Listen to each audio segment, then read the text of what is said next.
We owe it to the taxpayers to stretch defense dollars wherever we can. Second, we've got to make more disciplined use of the money we get. The U.S. government's self-imposed fiscal crisis is forcing the Department of Defense to cut costs in 2014. One powerful player? But we'll find a way to do them. Robert Hale, the agency's undersecretary, a bureaucrat who may slash 9% of Pentagon spending. That's roughly $45 billion. In more than 3 decades of working in and around the defense budget, I've never seen a period featuring any greater budgetary uncertainty.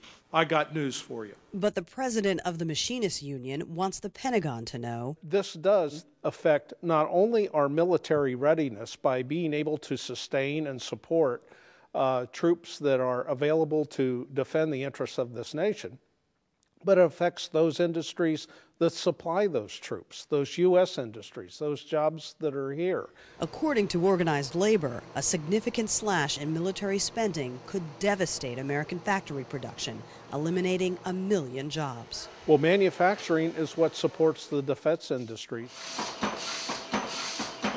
And when you start to see layoffs in some industries, there is a spillover.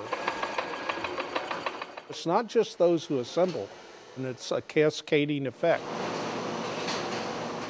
From the people who manufacture the wiring harnesses to the electronics to the raw materials such as titanium and aluminum.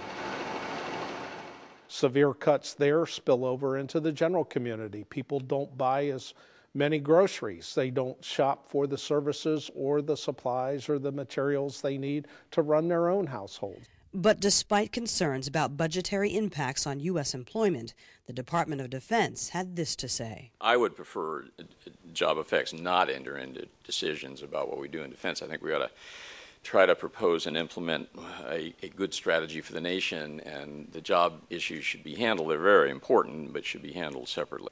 I understand how important jobs are in an economy that we are experiencing today, but I still believe the department's main job is to propose a national security strategy at a reasonable funding level that defends the nation, and the job issues should be handled by other means. I am appalled that a government official could stand before people and cameras and say, we're not going to consider the effect on jobs as we adjust the defense budget.